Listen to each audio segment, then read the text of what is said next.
Rangkaian ibadah haji tahun 2021 telah usai. Setelah selesai melaksanakan wukuf di Padang Arafah, kemudian pelaksanaan sholat Idul Adha dan pemotongan hewan kurban, jemaah haji resmi menyandang gelar haji dan hajah. Namun tahukah Anda ternyata ada hal yang unik di balik pemberian gelar haji dan hajah tersebut?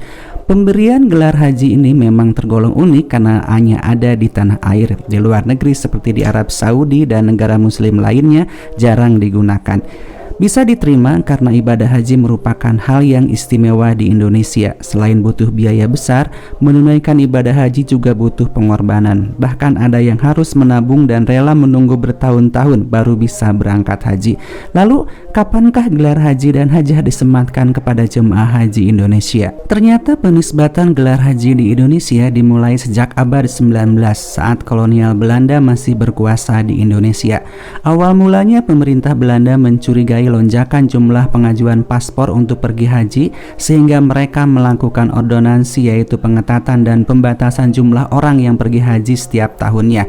Hal ini dikarenakan pemerintah Belanda khawatir akan terjadi pemberontakan besar-besaran dari orang-orang yang pulang haji dari Arab akibat pengaruh pan-Islamisme yang sedang digaungkan di Timur Tengah. Menurut arkeolog Islam Nusantara Agus Sunyoto, beliau menyatakan bahwa gelar haji dan hajah mulai muncul sejak tahun 1916, dimulai dari perlawanan umat Islam terhadap kolonial. Karena setiap ada pemberontakan selalu dipelopori oleh guru toriko, haji, ulama dari pesantren. Tiga itulah yang menjadi biang kerok pemberontakan kompeni dan sampai membuat kompeni kewalahan.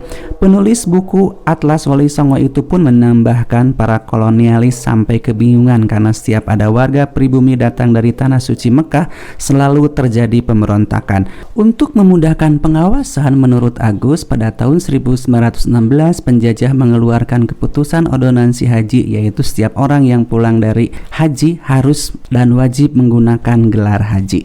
Seiring berjalannya waktu, sebutan gelar haji itu semakin populer di tengah umat muslim di tanah air. Alhasil, secara turun-temurun hingga kini panggilan haji dan hajah menjadi akrab di Indonesia, bahkan menular hingga ke negara tetangga seperti Malaysia, Brunei Darussalam, dan Thailand bagian selatan.